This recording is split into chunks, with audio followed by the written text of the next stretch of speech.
Hello students, welcome to la excellence IAS academy. ఈరోజు మనం ఫిబ్రవరి 3 నాటి ఈనాడు న్యూస్ పేపర్లోని ఇంపార్టెంట్ కరెంట్ అఫైర్స్ గురించి డిస్కస్ చేద్దామండి. బిఫోర్ దట్ మనము ప్రీవియస్ క్లాస్లోని క్వశ్చన్ ఆఫ్ ద డే గురించి చూద్దాము.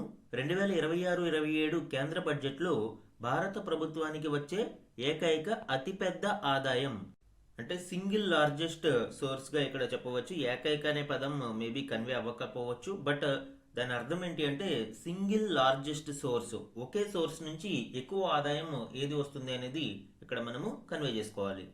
ప్రీవియస్ క్లాస్లో మనము బడ్జెట్ గురించి సమ్మరీ డిస్కస్ చేసుకుంటూ రూపీ కమ్స్ ఫ్రమ్ మరియు రూపీ గోస్ టు అనే స్లైడ్ని డిస్కస్ చేశాము. అందులో రూపీ కమ్స్ ఫ్రమ్ అంటే ఏ సోర్సెస్ నుంచి, ఏ మార్గాల నుంచి ప్రభుత్వానికి రూపాయి వస్తుంది అనేది ఇక్కడ మనము డిస్కస్ చేయడం జరిగింది. సో ఆ కంటెక్స్ట్ లో ఈ క్వశ్చన్ ని ఫ్రేమ్ చేశాను అండి. 4 ఆప్షన్స్ ని ఇచ్చాను, కరెక్ట్ ఆప్షన్ ని ఐడెంటిఫై చేద్దాం. ఇక్కడ చిన్న కరెక్షన్ అండి, యాక్చువల్గా ట్రాన్స్లేషన్ లో నేను చూడలేదు. లయబిలిటీస్ అంటే ఇక్కడ ఎకానమీ కంటెక్స్ట్ లో ఇతర భారాలు లేదా ఇతర అప్పులు అని మనము చెప్పుకోవచ్చు. సో ఇక్కడ బాధ్యతలు అనేది కరెక్ట్ వర్డ్ కాదు, sorry for the translation error.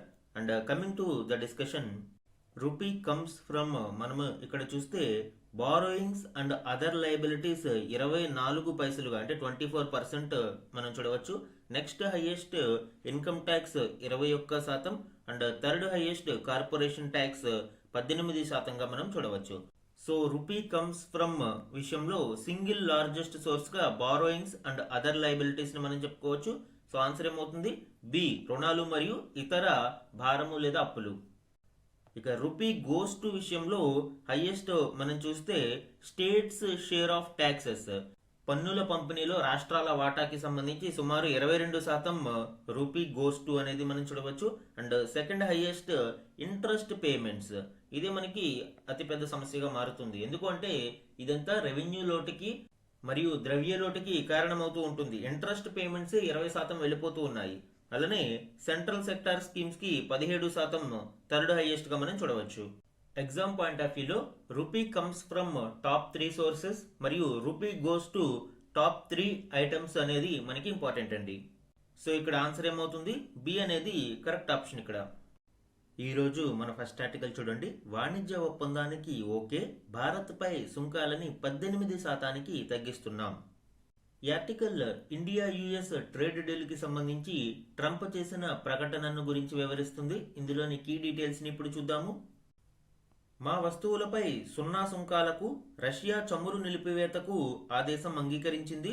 Modi నాకు గొప్ప స్నేహితుడు. ప్రధానితో ఫోన్ చర్చల అనంతరం ట్రంప్ ప్రకటన. 25% అదనపు సుంకాలు ఉండబోవన్న శ్వేతసౌధం. ట్రంప్నకు 140 కోట్ల మంది తరపున కృతజ్ఞతలు. 18% సుంకాల తగ్గింపుపై మోదీ వ్యాఖ్య. వాణిజ్య ఒప్పందాన్ని ప్రస్తావించని ప్రధానమంత్రి. సో ఇక్కడ 2 పాయింట్లు ఇంపార్టెంట్ అండి. భారతీయ వస్తువుల మీద సుంకాలను తగ్గించినట్లు అటు ట్రంప్ మరియు ఇటు మోడీ ఇద్దరు ప్రకటించారు. ఇప్పటి వరకు 25% సుంకాలు మరియు రష్యా చమురు కొనుగోలు చేస్తున్నందుకు అదనంగా మరొక 25% సుంకాలు భారతీయ వస్తువుల మీద అమెరికా విధించింది. అయితే ఇప్పుడు ఈ 25% రద్దు చేయడము మరియు ఈ 25% నుంచి 18% సుంకాలను తగ్గించడం ఇరువురు కూడా ప్రకటించడం జరిగింది. కానీ ఇంకొక ముఖ్యమైన విషయం ఏంటి అంటే Trump India US trade deal ని కన్ఫర్మ్ చేయగా ప్రధాని మోదీ దానికి సంబంధించిన ఏ విధమైన వ్యాఖ్యలు చేయలేదు. సో ఈ వ్యూహాత్మక మౌనం ఏంటో అనేది చూద్దాం. సో ఇప్పుడు కంప్లీట్ గా 50% నుంచి సుంకాలు 18% తగ్గనున్నాయి. అండ్ దీనికి సంబంధించిన డీటెయిల్స్ ఇప్పుడు చూద్దామండి. భారత్ అమెరికా వాణిజ్య ఒప్పందంలో కీలక పరిణామం చోటు చేసుకుంది. భారత్తో వాణిజ్య ఒప్పందానికి అంగీకరిస్తున్నామని అమెరికా అధ్యక్షుడు డొనాల్డ్ ట్రంప్ ప్రకటించారు. ప్రతీకార సుంకాలను 18% తగ్గిస్తున్నామని వెల్లడించారు. అమెరికాపై విధిస్తున్న సుంకాలను 0 స్థాయికి చేర్చడానికి మరియు రష్యా నుంచి చమురు దిగుమతులను నిలిపివేయడానికి భారత్ అంగీకరించింది అని తెలిపారు. ట్రంప్ ప్రకటనతో ఇప్పటిదాకా భారత ఉత్పత్తులపై పడుతున్న 50% సుంకాలు ఇప్పుడు 18%కి తగ్గుతాయి. అమెరికా అధ్యక్ష భవనం శ్వేతసౌధం అంటే వైట్ హౌస్ కూడా ఈ అదనపు సుంకాల తొలగింపును ధృవీకరించింది. ప్రధానమంత్రి నరేంద్ర మోదీకి సోమవారం ట్రంప్ ఫోన్ చేశారు. అనంతరం తన సోషల్ మీడియా వేదిక ట్రూత్ లో ఈ ప్రకటన చేశారు. ప్రధాని మోదీతో మాట్లాడడాన్ని గౌరవంగా భావిస్తున్నా, నాకున్న గొప్ప స్నేహితులలో ఆయన ఒకరు. భారత్కు ఆయన శక్తివంతమైన గౌరవప్రదమైన నాయకుడు. మేమిద్దరం చాలా విషయాలు మాట్లాడుకున్నాము అని, వాణిజ్యం, రష్యా ఉక్రెయిన్ యుద్ధానికి ముగింపు, రష్యా చమురు కొనుగోలు నిలిపివేత, అమెరికా వెనిజులాల నుంచి భారత్ మరింత చమురు కొనుగోలు వంటి అంశాలపై చర్చించామని ఆయన వెల్లడించారు. సో ఇక్కడ ఈ పాయింట్ కూడా ఇంపార్టెంట్ అండి. వెనిజులా నుంచి భారత్ ఇప్పుడు అధిక మొత్తంలో చమురు కొనుగోలు చేయడానికి అమెరికా ప్రయత్నిస్తూ ఉంది.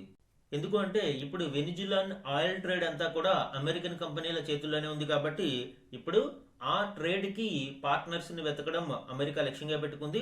అందులో భాగంగానే ఇప్పుడు భారత్ ని వెనిజులా నుంచి ఆయిల్ ని కొనుగోలు చేయడానికి ఒప్పించడం మనం ఇక్కడ చూడవచ్చు. రష్యా చమురు కొనుగోలు నిలిపివేత మరియు అమెరికన్ అండ్ వెనిజులియన్ ఆయిల్ ని కొనుగోలు చేయడం ఉక్రెయిన్ యుద్ధానికి ముగింపు పలకగలదని అనుకుంటున్నా, మోదీపై గౌరవంతో ఆయన విజ్ఞప్తి మేరకు వెంటనే వాణిజ్య ఒప్పందానికి అంగీకరిస్తున్న అమెరికా ఉత్పత్తులను భారీగా కొనేందుకు భారత ప్రధాని కట్టుబడి ఉన్నారు. $500 బిలియన్ పైగా విలువైన ఇంధనం, టెక్నాలజీ, వ్యవసాయ ఉత్పత్తులు, బొగ్గు, ఇతర ఉత్పత్తుల కొనుగోళ్లకు అదనంగా మరిన్ని దిగుమతులకు ఆ దేశం సిద్ధంగా ఉంది. వారితో మాకున్న అద్భుతమైన బంధం మునుపెన్నడూ లేనంతగా బలంగా ముందుకు సాగుతుంది. మోదీ, నేను అన్ని విషయాలు చక్కబెడుతున్నామని ట్రంప్ పేర్కొన్నారు. అలానే మోడీ కూడా కొన్ని వ్యాఖ్యలు చేయడం చూడవచ్చు. ట్రంప్ ప్రకటనపై మోదీ స్పందించారు. భారత ఉత్పత్తులపై ఇక నుంచి 18% అమెరికా సుంకం అమలు కానుంది అని ప్రధాని మోదీ వెల్లడించారు. ఇది ఎంతో సంతోషకరమని ఎక్స్లో వ్యాఖ్యానించారు. అయితే ట్రేడ్ డీల్ గురించి మోదీ ఎక్కడా ప్రస్తావించలేదు. ప్రపంచంలోని 2 అతిపెద్ద ఆర్థిక వ్యవస్థలు, అతిపెద్ద ప్రజాస్వామ్య దేశాలు కలిసి పనిచేస్తే ప్రజలకు ఎంతో మేలు జరుగుతుంది, ఎన్నో అవకాశాలకు ద్వారాలు తెరుచుకుంటాయి. ప్రపంచ శాంతికి, సుస్థిరతకు, సుసంపన్నతకు ట్రంప్ నాయకత్వం ఎంతో కీలకం. శాంతి కోసం ఆయన చేసే ప్రయత్నాలకు భారత్ మద్దతిస్తుంది అని ఆయన ప్రకటించారు. అయితే మరొక విషయం ఏంటంటే గాజా పీస్ బోర్డులో చేరుతున్నట్లు ప్రధాని నరేంద్ర మోదీ ప్రకటించలేదు అండి. సో దీని మీద కూడా ఏ విధమైన స్పష్టత లేదు. అలానే ట్రంప్ తన సోషల్ మీడియాలో ఇండియా గేట్ యొక్క ఫోటోని షేర్ చేస్తూ ఇండియా గేట్ను అందమైన విజయోత్సవ తోరణంగా అభివర్ణించారు. అమెరికాలోనూ అలాంటి గొప్ప నిర్మాణం చేపడతామని తెలిపారు. సో ఇది ఇండియా యుఎస్ ట్రేడ్ డీల్కి సంబంధించిన లేటెస్ట్ అప్డేట్ అండి, వెరీ ఇంపార్టెంట్ వన్. అండ్ ఇప్పుడు సుంకాలు 50% నుంచి 18% తగ్గనున్నాయి. మన నెక్స్ట్ ఆర్టికల్ చూడండి. ప్రభుత్వ రంగ సంస్థల్లో మరిన్ని వాటా విక్రయాలు, ఆర్థిక మంత్రి నిర్మలా సీతారామన్. సో ఆర్థిక మంత్రి నిర్మలా సీతారామన్ గారు డిజిన్వెస్ట్మెంట్కి సంబంధించిన కీలక వ్యాఖ్యలు చేయడం మనం ఇక్కడ చూడవచ్చు. సో అసలు ఈ డిజిన్వెస్ట్మెంట్ అంటే ఏంటి, దీని యొక్క ఇంపార్టెన్స్ గురించి ఇప్పుడు చూద్దాం. ముందు డిజిన్వెస్ట్మెంట్ పెట్టుబడుల ఉపసంహరణ, అంటే ప్రభుత్వ రంగ సంస్థలలో ఉన్న ప్రభుత్వ వాటాను విక్రయించి పెట్టుబడులను ఉపసంహరించుకోవడాన్ని మనము డిజిన్వెస్ట్మెంట్ అంటాము. బడ్జెట్లో దీనిని క్యాపిటల్ రిసిప్ట్స్ లో చూడవచ్చు, మూలధన రాబడి. సో ప్రభుత్వానికి అమ్మేయడం వల్ల లాభం వస్తుంది, దానినే మనము రాబడి అంటాం, మూలధన రాబడి అని. మూలధన రాబడులు అంటే క్యాపిటల్ రిసిప్ట్స్ అనేవి 2 రకాలుగా ఉంటాయి.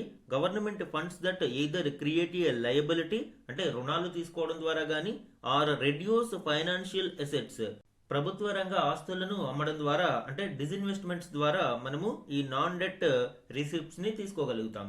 అందువల్లనే క్యాపిటల్ రిసిప్ట్స్ ని 2 రకాలుగా వర్గీకరించారు. ఒకటి డెట్ క్యాపిటల్ రిసిప్ట్స్, అంటే బారోయింగ్స్ ద్వారా ఇది create liability and repayment obligation. So ఇది ప్రభుత్వానికి భారంగా ఉంటుంది అండ్ రీపేమెంట్ ఆబ్లిగేషన్ అనేది ఖచ్చితంగా ఉంటుంది, అప్పు తీసుకుంటే తిరిగి చెల్లించాలి కాబట్టి. ఇవి మార్కెట్ బారోయింగ్స్ అవ్వచ్చు, అంటే loans from public via dated securities and treasury bills. అలానే ఎక్స్టర్నల్ డెట్ కావచ్చు, loans from foreign governments and international bodies like World Bank. అలానే స్మాల్ సేవింగ్స్ కావచ్చు, funds from schemes like NSC national savings certificates, PPF Kisan Vikas Patra. ఇవన్నీ కూడా ప్రభుత్వాలు వివిధ రూపాలలో ప్రజల నుంచి డబ్బులు తీసుకుని తిరిగి వాళ్ళకి చెల్లించాలి. సో ఇలా స్మాల్ సేవింగ్ స్కీమ్స్ కావచ్చు, ఇవన్నీ కూడా part of debt capital receipts. And దీని యొక్క ప్రాబ్లం ఏంటంటే must be repaid with interest. So ఇవి తిరిగి మళ్ళీ వడ్డీతో సహా చెల్లించాల్సి ఉంటుంది. ఇక next category non debt capital receipts, reduce financial assets, no future repayment. ఇందులో ప్రభుత్వ ఆస్తులను తగ్గించడం జరుగుతుంది కానీ ఫ్యూచర్ రీపేమెంట్ అవసరం లేదు. ఇది ఏ రకాలుగా ఉంటుంది, ఒకటి డిజిన్వెస్ట్మెంట్ ప్రొసీడ్స్, అంటే ప్రభుత్వ రంగ ఆస్తులలో వాటాలను విక్రయించడం ద్వారా, selling government stakes in public sector units. అలానే రికవరీ ఆఫ్ లోన్స్ కూడా మనకి నాన్ డెట్ క్యాపిటల్ రిసిప్ట్స్ లోనే వస్తుంది. Repayments from states or other parties, ఇందులో do not create future obligations, repayments ఏమీ ఉండవు, అలానే ఫ్యూచర్ ఆబ్లిగేషన్స్ కూడా ఏమీ అవసరం ఉండదు. ప్రజెంట్ బడ్జెట్ ఎస్టిమేట్స్ ప్రకారం మనం చూస్తే టోటల్ ఎస్టిమేటెడ్ క్యాపిటల్ రిసీప్ట్స్ అనేవి సుమారు 18.1 లక్షల కోట్లుగా ఉంది. And increase from 16.2 lakh crore 2025-26 budget estimates కంటే ఇప్పుడు వృద్ధి అనేది చూడవచ్చు. సో ఈ కంటెక్స్ట్ లోనే నిర్మలా సీతారామన్ గారు డిజిన్వెస్ట్మెంట్స్ గురించి ప్రకటించడం చూడవచ్చు. రాబోయే సంవత్సరాలలో ప్రభుత్వ రంగ సంస్థలలో మరిన్ని పెట్టుబడుల ఉపసంహరణలు ఉంటాయని ఆర్థిక మంత్రి నిర్మలా సీతారామన్ స్పష్టం చేశారు. బడ్జెట్ అనంతర విలేకరుల సమావేశంలో ఆమె మాట్లాడుతూ ప్రభుత్వ ఆదాయాలను స్థిరంగా ఉంచేందుకు ఈ చర్యలు తీసుకుంటున్నట్లు తెలిపారు. డెట్ టు జీడిపి రేషియో అనేది ప్రస్తుతం 56% కాగా 2030-31 కల్లా 50% చేర్చాలన్నది లక్ష్యమన్నారు. ఓకే, బట్ మనకి physical responsibility and budget management FRBM చట్టం ప్రకారం డెట్ టు జీడిపి రేషియో ఎంత ఉండాలి అండి? సో ఇందులో total debt to GDP ratio అనేది 60% ఉండాలి. సెంట్రల్ గవర్నమెంట్ 40% మరియు state government 20% debt to GDP రేషియోస్ని కలిగి ఉండాలి. అయితే ప్రెసెంట్ ఎంత ఉంది? డెట్ టు జీడిపి రేషియో 56% అనేది ఉంది. ఇక 2026-27 బడ్జెట్ ప్రకారం మనము టార్గెట్ ఎంత పెట్టుకున్నాము? 55.2%గా పెట్టుకున్నాము. అండ్ వచ్చే 5 ఏళ్లలో అంటే 2030-31కి దీనిని 50%కి చేర్చాలన్నది టార్గెట్గా మనం పెట్టుకోవడం చూడవచ్చు. బట్ ఈ ఎఫ్ఆర్బిఎం టార్గెట్స్ ని మాత్రం ఇప్పట్లో అందుకునే అవకాశం కనిపించడం లేదు. ఈ డెట్ టు జీడిపి రేషియో అంటే ఏంటి? ఒక దేశం యొక్క total government debt to it's annual economic output, అంటే జీడిపిలో ఈ టోటల్ గవర్నమెంట్ అప్పు ఎంత ఉంది అనేది ఈ డెట్ టు జీడిపి రేషియో అనేది తెలియజేస్తుంది. అంటే ప్రస్తుతం మన అప్పు మొత్తం జీడిపిలో 56%గా ఉంది. అలానే పన్ను పరిధిని మరింత విస్తృతం చేయడం ద్వారా ప్రత్యక్ష పన్ను ఆదాయాలు పెంచాలని అనుకుంటున్నామని నిర్మలా సీతారామన్ గారు పేర్కొనడం చూడవచ్చు. అంటే ట్యాక్స్ బేస్ ని మరింత వైడెన్ చేయడం ద్వారా ఎక్కువ మందిని ఆ బ్రాకెట్ లోకి తీసుకువచ్చి, అంటే కొంతమంది ట్యాక్స్ ఎవేజన్ అనేది చేస్తూ ఉంటారు. సో అలాంటి వారందరినీ కూడా ఈ ట్యాక్స్ బ్రాకెట్ లోకి తీసుకువచ్చి డైరెక్ట్ ట్యాక్సెస్ ని మరింత పెంచాలి అని అనుకుంటున్నామని నిర్మలా సీతారామన్ గారు పేర్కొన్నారు. అండ్ మా ప్రాధాన్యత పెట్టుబడుల ఉపసంహరణకే ఉంటుంది అని మంత్రి స్పష్టం చేశారు. అంటే ఎక్కువ ఫోకస్ డిజిన్వెస్ట్మెంట్ మీదే ఉంటుంది అని ఆవిడ పేర్కొనడం చూడవచ్చు. ఇందులో భాగంగానే ఐడిబిఐ బ్యాంకులో వాటాల విక్రయం త్వరలోనే పూర్తవుతుంది అని భావిస్తున్నట్లు మంత్రి తెలిపారు. కేంద్రం, ఎల్ఐసి కలిసి ఇందులో 60.72% వాటాను విక్రయించాలనుకుంటున్నాయి. ప్రెస్ మీట్ లో ఆవిడ మరిన్ని కీలక వ్యాఖ్యలు చేశారు అండి. అందులో ఇటీవల గోల్డ్ అండ్ సిల్వర్ ధరల పెరుగుదలకు కారణాన్ని వివరిస్తూ మదుపరులు ఏ కరెన్సీ పైన నమ్మకం లేకపోవడం వల్లనే ఇటీవలి కాలంలో బంగారం, వెండి వైపు పరుగులు తీశారని అభిప్రాయపడ్డారు. అంటే ఇతర కరెన్సీల మీద నమ్మకం లేక స్టేబుల్ గా ఉండే ఈ మెటల్స్, బంగారం మరియు వెండి మీద ఎక్కువ ఇన్వెస్ట్మెంట్స్ పెడుతూ ఉండడంతో వాటి ధరలకు రెక్కలు వచ్చాయని నిర్మలా సీతారామన్ గారు అభిప్రాయపడ్డారు. అలానే స్పెక్యులేటివ్ ట్రేడింగ్ కు సామాన్యులను దూరంగా ఉంచడం కోసమే ఫ్యూచర్స్ అండ్ ఆప్షన్స్ ట్రేడ్స్ పై సెక్యూరిటీ లావాదేవీల పన్ను ఎస్టీటీని పెంచినట్లు స్పష్టం చేశారు. స్పెక్యులేటివ్ ట్రేడింగ్ అంటే ఫ్యూచర్స్ అండ్ ఆప్షన్స్ ట్రేడింగ్ అంటాము. తక్కువ సమయంలో ఎక్కువ రిస్క్ ఉంటుంది ఇందులో. సో దీనిని డిస్కరేజ్ చేయడం కోసము ఇటీవల నిర్మలా సీతారామన్ గారు ఫ్యూచర్స్ అండ్ ఆప్షన్స్ మీద సెక్యూరిటీ ట్రాన్సాక్షన్ ట్యాక్స్ ని ఇంక్రీజ్ చేయడం అని చూడవచ్చు. ఈక్విటీ ఫ్యూచర్స్ మీద ఇప్పటి వరకు 0.02% ట్యాక్స్ ఉండగా దానిని 0.05% కి పెంచడం జరిగింది. అలానే ఈక్విటీ ఆప్షన్స్ మీద ఇప్పటి వరకు 0.1% ట్యాక్స్ ఉండగా దానిని 0.15% కి పెంచారు. అలానే IBC insolvency and bankruptcy code కి సంబంధించి దివాలా స్మృతి సవరణ ఈ అమెండ్మెంట్ బిల్లు 2025ను మార్చి 9న ప్రారంభమయ్యే బడ్జెట్ సెషన్లలో ప్రవేశపెడతామని తెలిపారు. ఇప్పటికే పార్లమెంటరీ కమిటీ తన నివేదికను సమర్పించింది అని అన్నారు. ఈ సవరణల వల్ల దివాలా ప్రక్రియ సామర్థ్యం పెరుగుతుంది అని భావిస్తున్నారు. అంటే మరింత ఎఫిషియన్సీగా ఈ ఇన్సాల్వెన్సీ బిల్ ని రూపొందించనున్నారు. సో నిర్మలా సీతారామన్ గారి ప్రెస్ మీట్ లోని కీలక అంశాలను మనం ఇక్కడ చూడవచ్చు అండి. ఎగ్జామ్ పాయింట్ ఆఫ్ వ్యూలో ఈ డిజిన్వెస్ట్మెంట్ టాపిక్ చాలా చాలా ఇంపార్టెంట్ అండి. డైరెక్ట్ గా మనకి డిజిన్వెస్ట్మెంట్ అనే టాపిక్కే సిలబస్ లో ఉంది. మన నెక్స్ట్ ఆర్టికల్ చూడండి. బుల్లెట్ ట్రైన్ హబ్ గా హైదరాబాద్, రాష్ట్రానికి 5,454 కోట్ల కేటాయింపులు, హై స్పీడ్ ప్రాజెక్టులు తెలంగాణకు గేమ్ చేంజర్, 2 గంటల్లోనే బెంగళూరుకు రైల్వే శాఖ మంత్రి అశ్విని వైష్ణవ్ వెల్లడి. రైల్వే బడ్జెట్లో తెలంగాణకు కేటాయించిన వాటి గురించి రైల్వే మంత్రి అశ్విని వైష్ణవ్ గారు చేసిన ప్రకటనను ఇందులో చూడవచ్చండి. ఇది మనకి తెలంగాణ కరెంట్ అఫైర్స్లో, తెలంగాణ ఎకానమీ కంటెక్స్ట్లో ఇంపార్టెంట్ అండి. కేంద్ర బడ్జెట్లో రైల్వే శాఖకు సంబంధించి తెలంగాణకు 5,454 కోట్లు కేటాయించినట్లు ఆ శాఖ మంత్రి అశ్విని వైష్ణవ్ వెల్లడించారు. హైదరాబాద్ బుల్లెట్ ట్రైన్ హబ్గా మారనుంది అని తెలిపారు.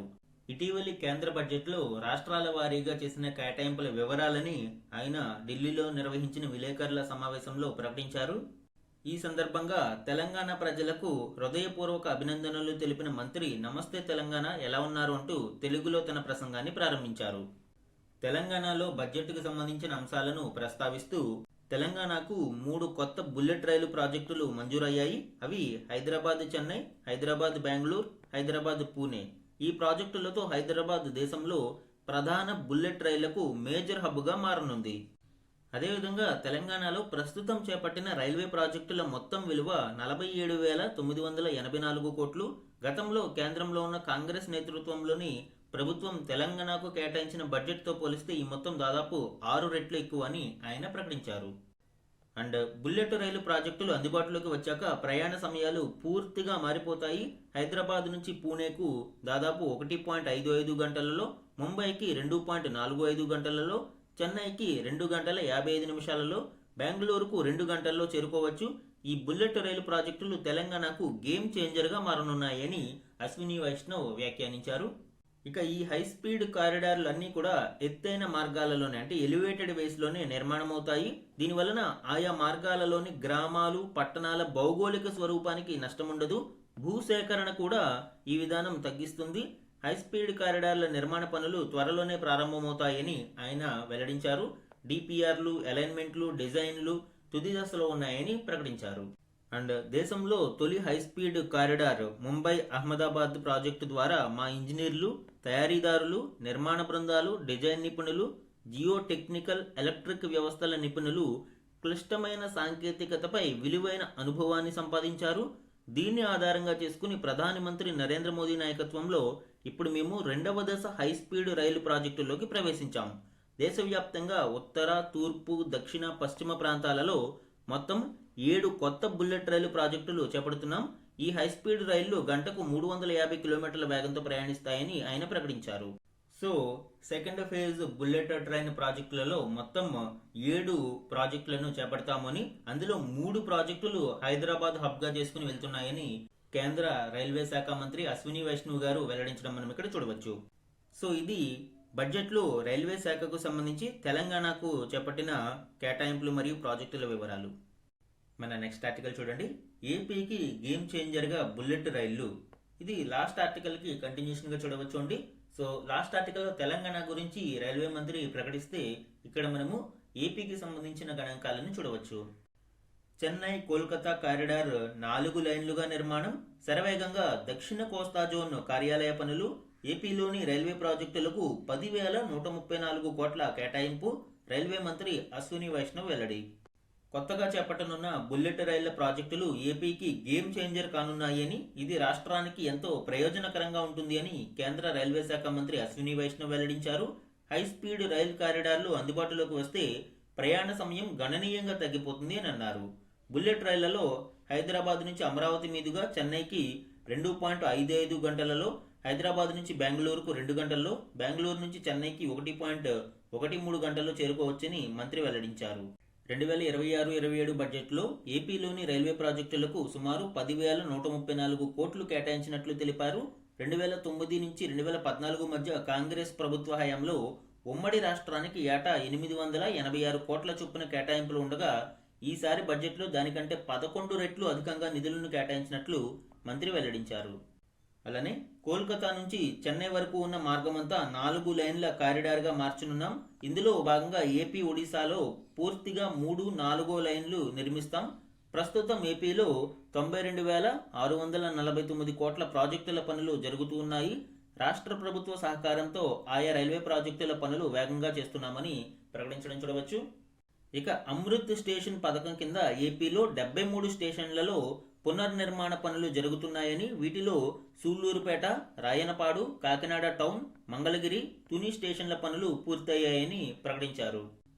అమృత్ భారత్ స్టేషన్ స్కీమ్ గురించి ఆల్రెడీ మనము డిస్కస్ చేయడం జరిగింది అండి. సో ఈ స్కీమ్లో భాగంగా దేశవ్యాప్తంగా సుమారు 13,037 రైల్వే స్టేషన్స్ ని రీడెవలప్ అండ్ మోడర్నైజ్ చేయడానికి ప్రభుత్వం ఒక లాంగ్ టర్మ్ విజన్ తో ఈ పథకాన్ని తీసుకురావడం జరిగిందండి. సో ఇందులో భాగంగా ఇప్పుడు ఆంధ్రప్రదేశ్లో 73 స్టేషన్లలో ఈ మోడర్నైజేషన్ వర్క్స్ జరుగుతున్నాయని రైల్వే మంత్రి ప్రకటించారు. ప్రస్తుతం ఏపీ మీదుగా 8 జతల వందే భారత్ రైళ్లు, మరో 8 జతల అమృత్ భారత్ రైళ్లు నడుపుతున్నామని, రాష్ట్రంలో 100% రైల్వే లైన్లు విద్యుదీకరణ చేశాం. 2014 తర్వాత నుంచి 1949 కిలోమీటర్ల లైన్లు విద్యుదీకరించామని ప్రకటించారు. 2014 నుంచి ఇప్పటి వరకు రాష్ట్రంలో దాదాపు 1,700 కిలోమీటర్ల మేర ట్రాక్స్ నిర్మించాం. ఇది శ్రీలంకలోని రైల్వే నెట్వర్క్ కంటే ఎక్కువ అని ఆయన వ్యాఖ్యానించడం చూడవచ్చు. ఇక ప్రమాదాలు నియంత్రించే కవచ్ ను 130 కిలోమీటర్ల మేర ఏర్పాటు చేశామని, 2,507 కిలోమీటర్లలో ఏర్పాటుకు టెండర్లు పనుల దశలో ఉన్నాయని, మరో 3,137 కిలోమీటర్లలో పనులు మంజూరు కావాల్సి ఉంది అని ఆయన ప్రకటించారు. ఇక ఏపీలోని నూతన రైల్వే జోన్ గురించి ప్రస్తావిస్తూ విశాఖపట్నంలో దక్షిణ కోస్తా రైల్వే జోన్ కార్యాలయ పనులు వేగంగా జరుగుతున్నాయని మంత్రి వెల్లడించారు.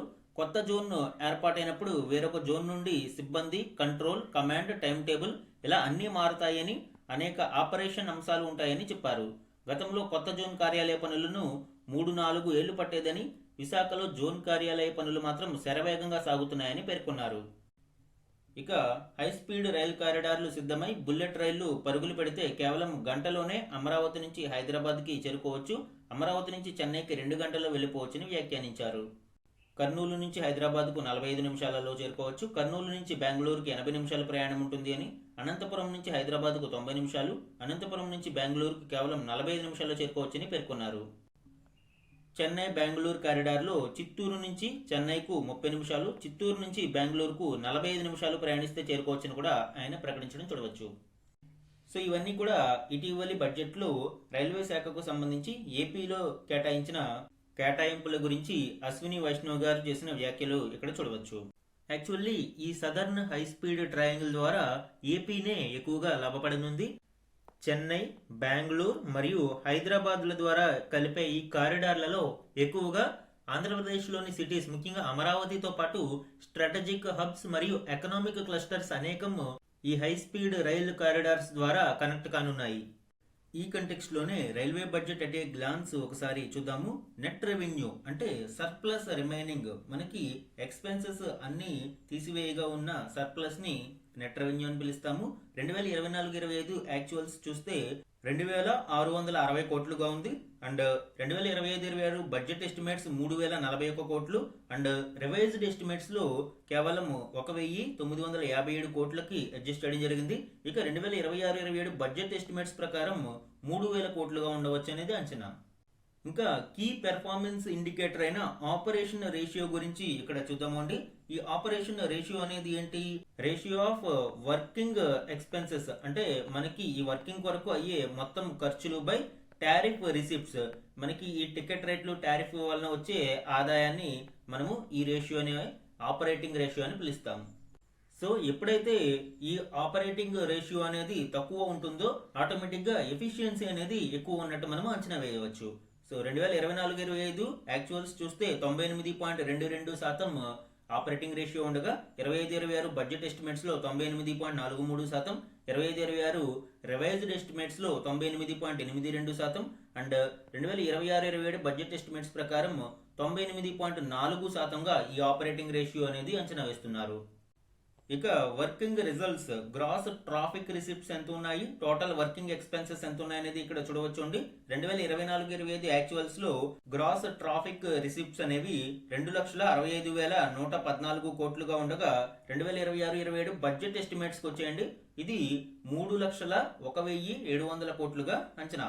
అలానే టోటల్ వర్కింగ్ ఎక్స్పెన్సెస్ అనేది 2,60,769 కోట్లుగా ఉండగా 2026-27 బడ్జెట్ లో 2,96,500 కోట్లుగా అంచనా వేయడం మనం ఇక్కడ చూడవచ్చు. ఇక రైల్వే ఎర్నింగ్స్ అనేవి ఏ రూపంలో వస్తుంది అనేది చూస్తే ప్యాసింజర్ ఎర్నింగ్స్ మరియు ఫ్రైట్ ఎర్నింగ్స్ అనేది మనము ఇక్కడ చూడవచ్చు. ఇందులో అత్యధికంగా మనకి ఇప్పుడు సరుకుల రవాణా ఫ్రైట్ టారిఫ్స్ నుంచే ఎక్కువగా వస్తుంది. 2024-25లో ప్యాసింజర్ టారిఫ్స్ నుంచి 75,368 కోట్లు రాగా ఈ ఫ్రైట్ టారిఫ్స్ నుంచి 1,71,163 కోట్లుగా మనము ఈ యాక్చువల్స్ ని చూడవచ్చు. ఇక 2026-27 బడ్జెట్ ఎస్టిమేట్స్ కి వస్తే ఈ ఫ్రైట్ టారిఫ్స్ అనేవి 1,88,800 కోట్లుగా అంచనా వేస్తున్నారు. అండ్ ప్యాసింజర్ టారిఫ్ అనేది 87,300 కోట్లుగా అంచనా వేస్తున్నారు. సో యాక్చువల్గా రైల్వే ఎర్నింగ్స్ లో ఎక్కువ భాగం టారిఫ్ ఎర్నింగ్సే ఉంటున్నాయండి. సుమారు 62% టారిఫ్ ఎర్నింగ్స్ ఉండగా 38% మాత్రమే ప్యాసింజర్ ఎర్నింగ్స్ వస్తున్నాయి. సో దీనిని పెంచాలి అని ఇప్పుడు ప్రభుత్వం భావిస్తుంది. అంటే ఈ ప్యాసింజర్ ఎర్నింగ్స్ ని ఎక్కువ చేసి ఫ్రైట్ ఎర్నింగ్స్ ని తక్కువ చేయడం ద్వారా మరింత ముందుకు వెళ్ళవచ్చు అనేది ప్రభుత్వం యొక్క అంచనా. సో ఇది రైల్వే బడ్జెట్ కి సంబంధించి కొన్ని కీలక గణాంకాలు మరియు కీ మెట్రిక్స్ పెర్ఫార్మెన్సెస్ గురించి డిస్కస్ చేయడం జరిగింది. మన నెక్స్ట్ ఆర్టికల్ చూడండి. దలైలామాకు గ్రామీ అవార్డు, మెడిటేషన్స్ పై ప్రసంగ ఆల్బమ్ కు దక్కిన గౌరవం, మండిపడిన చైనా. ఈ అవార్డు ప్రముఖ బౌద్ధ గురువు దలైలామాకు గ్రామీ అవార్డు దక్కడంకి సంబంధించిన కీలక విషయాలను వివరిస్తుంది. ఇందులోని ఇంపార్టెంట్ డీటెయిల్స్ ఇప్పుడు చూద్దాం. Meditations the reflections of his holiness the Dalai Lama పేరుతో ఆయన చేసిన ప్రసంగ ఆల్బమ్ కు ఈ గౌరవం దక్కింది. 90 ఏళ్ల టిబెటన్ ఆధ్యాత్మిక గురువు అయిన దలైలామాకు గోల్డెన్ గ్రామోఫోన్ దక్కడం ఇదే తొలిసారి. ఆదివారం రాత్రి లాస్ ఏంజల్స్ లోని Crypto.com మెరీనాలో జరిగిన కార్యక్రమంలో మొత్తం 90 కేటగిరీలలో ఈ గ్రామీ అవార్డులను ప్రకటించారు. ఇందులో దలైలామాకు అవార్డు దక్కడంతో హిమాచల్ ప్రదేశ్ లోని ధర్మశాలతో పాటు ఇతర ప్రాంతాలలో ఆయన అభిమానులు సంబరాలు చేసుకున్నారు. దలైలామా తరపున గాయకుడు రఫూస్ వెయిన్ రైట్ అవార్డును స్వీకరించారు. Audio books, narration and story telling కేటగిరీలో ఆయనకు ఈ అవార్డు దక్కింది. ఈ అవార్డును తాను వ్యక్తిగత ఘనతగా భావించడం లేదు అని, దానిని కృతజ్ఞతతో మానవత్వంతో స్వీకరిస్తున్నాను అని, అంతర్జాతీయంగా నిర్వహిస్తున్న బాధ్యతలకు వచ్చిన గుర్తింపుగా భావిస్తున్నాను అని దలైలామా తెలిపారు. అయితే దలైలామాకు గ్రామీ అవార్డు ఇవ్వడాన్ని చైనా తప్పుపట్టింది. తమ దేశానికి వ్యతిరేకంగా వ్యవహరిస్తున్న ఆయనకు అవార్డు ఇవ్వడాన్ని వ్యతిరేకిస్తున్నామని స్పష్టం చేసింది. మతం పేరుతో ఆయన విభజన కార్యకలాపాలకు పాల్పడుతున్నారు అని చైనా విదేశాంగ శాఖ అధికార ప్రతినిధి వ్యాఖ్యానించారు. ఆయన రాజకీయ శరణార్థి, మతం పేరుతో చైనాకు వ్యతిరేకంగా వ్యవహరిస్తున్నారు అని పేర్కొన్నారు. సో దలైలామా గారికి దక్కిన గ్రామీ అవార్డుకి సంబంధించిన డీటెయిల్స్ అండి. ఎగ్జామ్ పాయింట్ ఆఫ్ వ్యూలో అవార్డ్స్ ఇన్ న్యూస్ కేటగిరీలో ఇది important.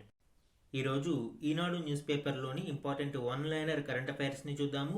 Sunetra Pawar took the oath of office as deputy chief minister of Maharashtra on 31st January 2026. Maharashtra deputy chief minister Ajit Pawar గారు మరణించిన తర్వాత ఆయన భార్య సునేత్రా పవార్ గారు మహారాష్ట్ర డిప్యూటీ చీఫ్ మినిస్టర్ గా పదవి బాధ్యతలు స్వీకరించారు.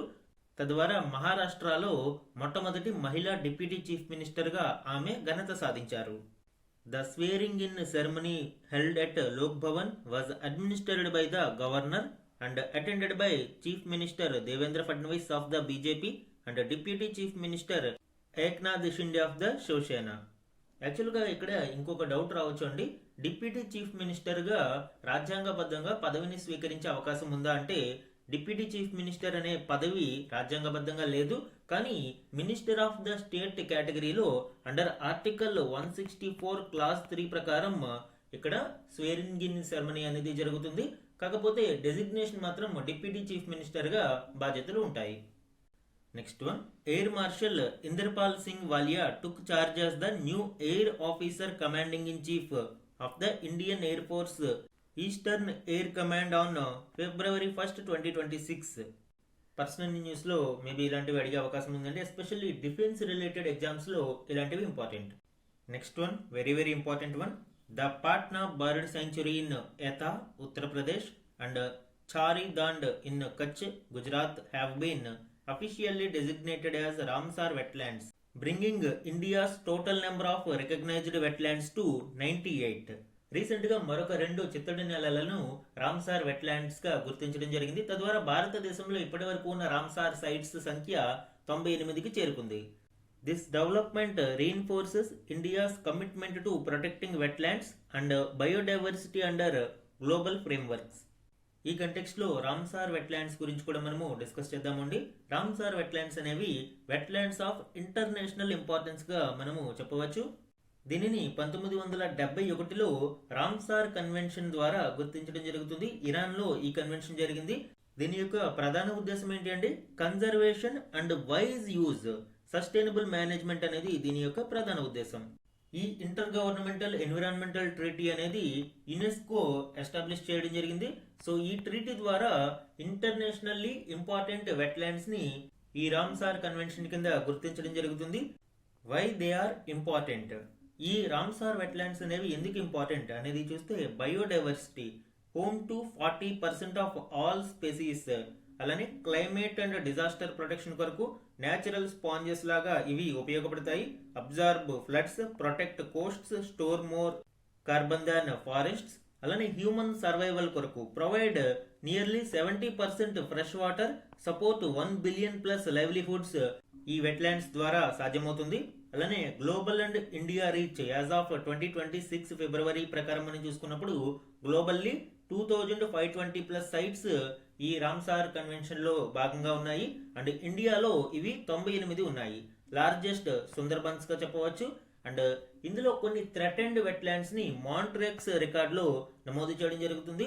ఇప్పటి వరకు ఇండియాలో అలాంటివి 3 వెట్లాండ్స్ ని మాంట్రెక్స్ రికార్డ్ లో నమోదు చేశారు. అయితే తరువాత చిలికా లేక్ ని ఈ రికార్డు నుంచి తొలగించడం జరిగింది. అంటే ఇంకా అది నో మోర్ థ్రెటెండ్ కాబట్టి ఈ చిలికా లేక్ ని తొలగించడం జరిగింది. ప్రస్తుతం 2 మాత్రమే ఉన్నాయి. ఒకటి రాజస్థాన్ లోని కియోలాడియో నేషనల్ పార్క్, రెండవది లోక్టక్ లేక్, మణిపూర్ లోని లోక్టక్ లేక్. ఈ 2 కూడా ఇప్పుడు ప్రస్తుతం ఈ మాంట్రెక్స్ రికార్డ్ లో ఉన్నాయి. ఈ వెట్లాండ్స్ కి సంబంధించి key highlights and policy news చూద్దాము. COP25 రామ్సార్ COP25 దీనిలో 5th స్ట్రాటజిక్ ప్లాన్ 2025 నుంచి 34 వరకు ఇక్కడ ఏర్పాటు చేయడం జరిగింది to reverse loss of wetlands. అలానే ఇటీవల అమృత్ ధారోహర్ అనే స్కీమ్ ని కేంద్ర ప్రభుత్వం తీసుకువచ్చింది. దీని యొక్క ప్రధాన ఉద్దేశం ఏంటంటే wise use of wetlands through community participation and eco tourism. అలానే ఇటీవల గ్లోబల్ వెట్లాండ్ అవుట్లుక్ 2025 ని secretariat of the Ramsar convention on wetlands విడుదల చేయడం జరిగింది. ఈ రిపోర్ట్స్ ప్రకారం వెట్లాండ్స్ ని ప్రొటెక్ట్ చేయడం చాలా చాలా కీలకం. ఎందుకంటే ఇటీవల కాలంలో ఈ wetlands vanishing 3 times faster than forest. అంటే అడవుల కంటే 3 రెట్ల వేగంతో ఈ చిత్తడి నేలలు అనేవి కనుమరుగైపోతున్నాయి. కాబట్టి వీటిని కాపాడుకోవడం ప్రధాన బాధ్యతగా ఈ గ్లోబల్ వెట్లాండ్ అవుట్లుక్ 2025 అనేది వెల్లడిస్తుంది. సో ఇది వెట్లాండ్స్ కి సంబంధించిన ఇంపార్టెంట్ డీటెయిల్స్ అండి. రామ్సార్ వెట్లాండ్స్ భారతదేశంలో ఎన్ని ఉన్నాయి? 98 ఉన్నాయి. And highest number A state లో ఉంది? తమిళనాడులో మొత్తం 20 వెట్లాండ్స్ ఉన్నాయి, రామ్సార్ వెట్లాండ్స్. సో హైయెస్ట్ తమిళనాడుగా చెప్పవచ్చు. ఈ రోజు మన క్వశ్చన్ ఆఫ్ ది డే గురించి చూడండి. కేంద్ర బడ్జెట్ లో పెట్టుబడుల ఉపసంహరణను అంటే డిస్ఇన్వెస్ట్మెంట్ ను ఏ విభాగం కింద వర్గీకరించారు? ఈ రోజు క్లాస్ లో మనము డిస్ఇన్వెస్ట్మెంట్ గురించి డీటెయిల్ గా డిస్కస్ చేయడం జరిగింది. ఆ కంటెక్స్ట్ లో ఈ క్వశ్చన్ ని ఫ్రేమ్ చేశాను అండి. 4 ఆప్షన్స్ ని ఇవ్వడం జరిగింది. ఇందులోని కరెక్ట్ ఆప్షన్స్ ని ఐడెంటిఫై చేసి ఆన్సర్ ని కమెంట్ సెక్షన్ లో కమెంట్ చేయండి. ఇది ఈ రోజు ఈనాడు న్యూస్ పేపర్ లోని ఇంపార్టెంట్ కరెంట్ అఫైర్స్ మీద daily analysis. Thank you for watching.